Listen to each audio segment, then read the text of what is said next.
आज बात करेंगे एक ऐसे नेता की जो कभी भी चुनाव नहीं लड़ रहा है, फिर भी उसको लगता है कि वो मुख्यमंत्री बनने का दावा कर सकता है।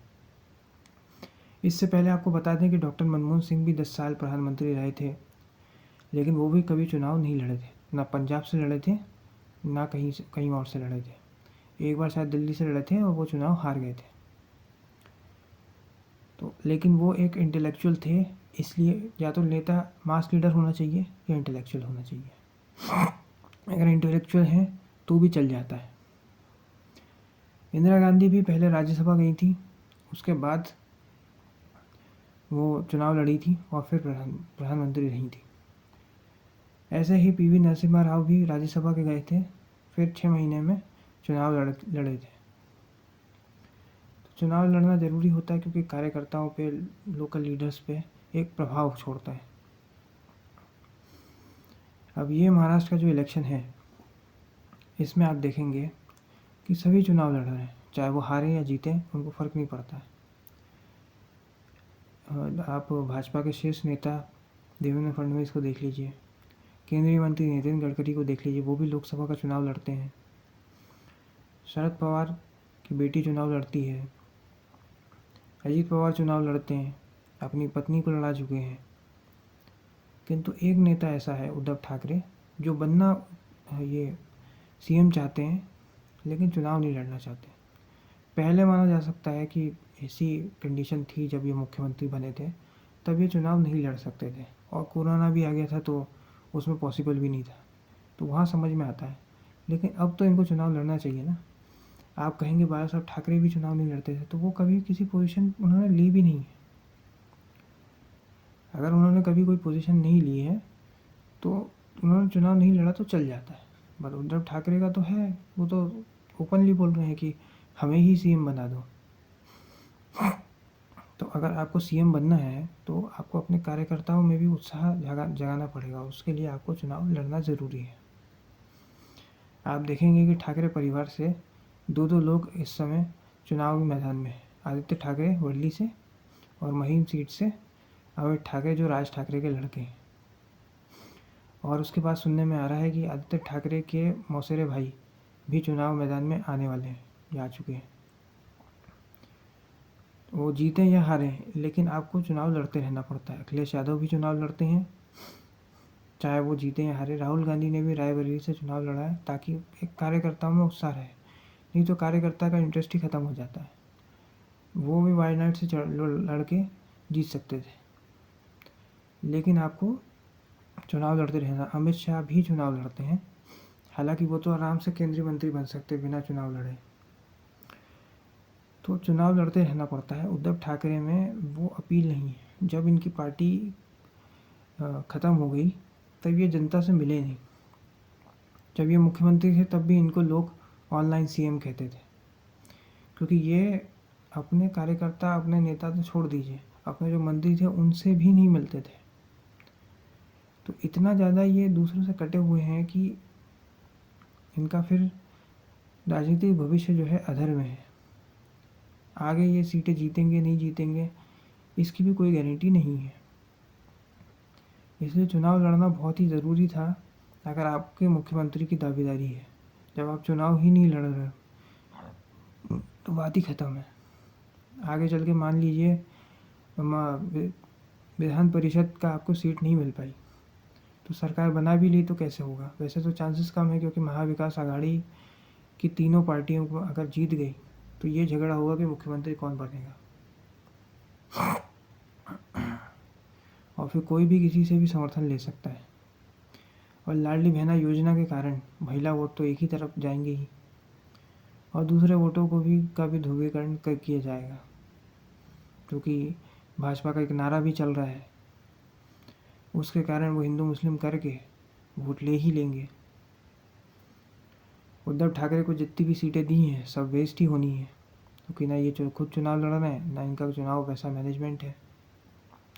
जो जीती जिताई सीटें हैं उन पर भी हम चर्चा कर चुके हैं कि कैसे इन्होंने जीती जिताई सीट, जो शिवसेना का किला बनाया गया था प्रकाश बाला सावंत ने, बैंड्रा ईस्ट को, वो उनकी डेथ के बाद उनकी पत्नी को उन्होंने सीट पे नहीं लड़ाया, अपने किसी फेवरेट नेता को लड़ा दिया और वो हार गए। तो आप सोच सकते हैं इनकी राजनीतिक समझ कैसी है, कितना ये संगठन में जुड़े हुए हैं। 2009 में सबसे पहली बार शिवसेना इनके नेतृत्व में लड़ी थी। शिवसेना भी हारी थी और उसके कारण भाजपा को भी नुकसान उठाना पड़ा था। वहीं से क्लियर हो गया था। लेकिन कोई भी पिता यही चाहता है कि उसका लड़का उससे भी आगे निकले और कुछ बड़ा करे, इसलिए उन्होंने अपने लड़के को शिवसेना प्रमुख बना दिया। अब शिवसेना प्रमुख बनने के बाद संगठन तो आप नहीं चला पाए, इसलिए आपकी पार्टी ख़त्म हो गई। अब पार्टी के रिवाइवल के लिए आपको जनता के बीच में जाना था, पदयात्रा करनी थी, लोगों से मिलना था, पब्लिक मीटिंग करना ज़रूरी था, ग्राउंड लेवल से शुरू करना था और लोगों की हेल्प करता जाना चाहिए था। लेकिन ऐसा कुछ भी नहीं हुआ, बल्कि आप और आपके सलाहकार जो है कुछ भी अनशन अनर्गल बयानबाजी करने लग गए। जब आपकी पार्टी टूटी तो आप ही के लड़के ने कहा कि विधानसभा एयरपोर्ट से मेरी कॉन्स्टिट्यूंसी होकर ही गुजरोगे, देखता हूँ कैसे विधानसभा जाते हो। तो ऐसी अगर आप करोगे तो कई लोग ऐसे होते हैं जो अपोजिशन में भी रहते हैं लेकिन बना के रखते हैं। लेकिन आपने ऐसी ऐसी चीज़ें बोली हैं कि आप और आपके लड़का जो है वापस किसी के साथ जा भी नहीं सकते। कल को अगर आपकी पार्टी नहीं रिवाइव कर पाई तो, अगर ये विधानसभा में नहीं जीत पाए तो आप किसी की दूसरे की हेल्प ले भी नहीं सकते हो। नहीं तो छोटी छोटी पार्टियाँ, छोटे छोटे नेता जो है वो विनम्रता से बात कर करके अपना काम निकाल लेते हैं और केंद्रीय मंत्री भी बन जाते हैं, चाहे उनकी एक भी सीट ना हो या एक दो सीटों पे ही बन जाते हैं। इसलिए ज़रूरी है कि मतभेद हो लेकिन मनभेद ना हो। आपको हर पार्टी से बना के रखना पड़ता है, अकेला कोई कुछ नहीं करता।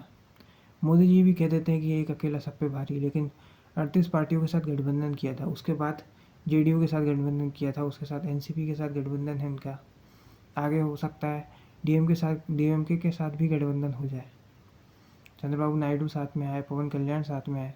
तो एक अकेला सब कुछ नहीं कर सकता है और जहाँ वोट शेयर कम है आपका, वहाँ आपको दूसरे का सपोर्ट चाहिए। अब ये अपना तो कोई इनका वोटर है नहीं जो ये वोट शिफ्ट करा सके कांग्रेस एनसीपी को, और कांग्रेस एनसीपी का ही वोट इनमें शिफ्ट होगा तभी इनको सीटें आएंगी।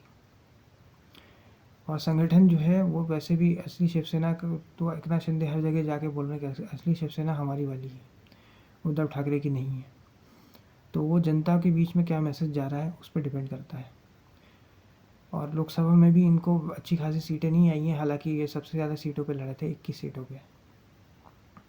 शरद पवार ने भी देखा कि इनकी महत्वाकांक्षा है और भाजपा को हटा सकते हैं, इसलिए इनको मुख्यमंत्री बना दिया गया है। लेकिन अब यूज़ एंड थ्रो वाली काम होंगे, बस ये चुनाव तक रुके हुए हैं।